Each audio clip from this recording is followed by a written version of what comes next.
Okay, I want to show you Chrome built-in AI examples, and here's my repository. I'll have the link for you.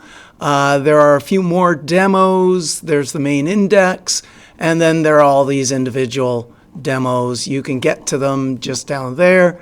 Don't forget about the flags, and I'll cover that in a second. So if we just go to the main demo. Now, I've always liked the concept of everything but the kitchen sink. And what this page does, not only does it have links to these individual, easy to use, you can throw them into ChatGPT, and as a starting point to get your own projects going.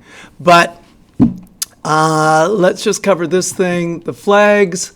All you got to do is copy that, go to a new page, and it makes sure everything's enabled.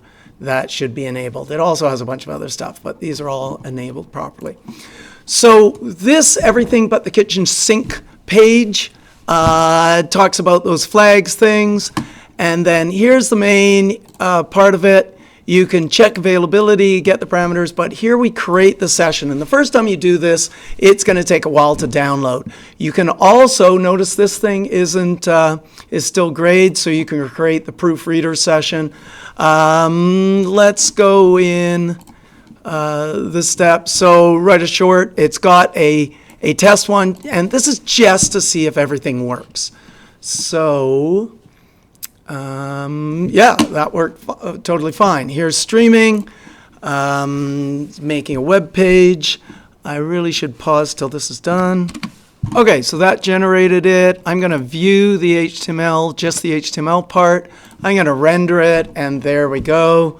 Tell me another fact, show bioluminescence.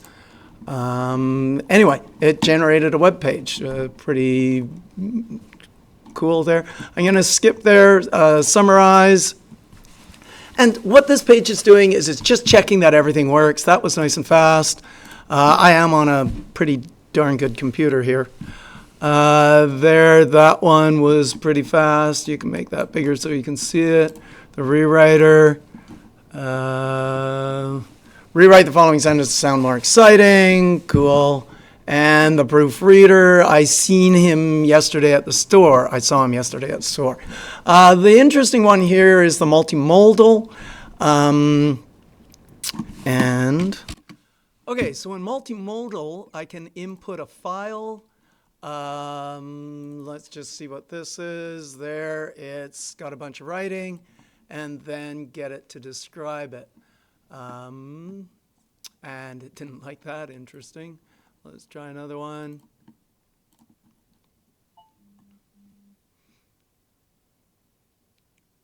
And maybe I'll pause.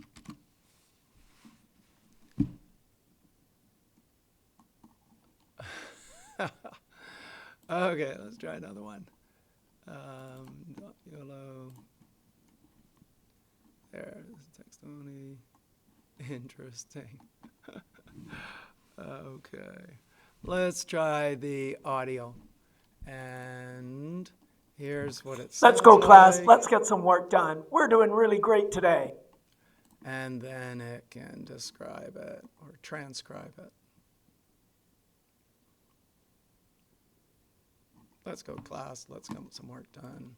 We're doing really great today. And that's about it. Oh, wait a sec. There's more here. It can speak. Let's go, class. Let's get some work done. We're doing really great today. And you can translate and choose a different voice and speak. Allons en classe, faisons un peu de travail. Nous allons vraiment très bien aujourd'hui. So, lots going on with a multimodal. And that's about it. A reminder. It has a bunch of example code on the page. You can just go to those, the summarizer, and it summarizes. Might not be too quick. There we go. Yeah, have fun.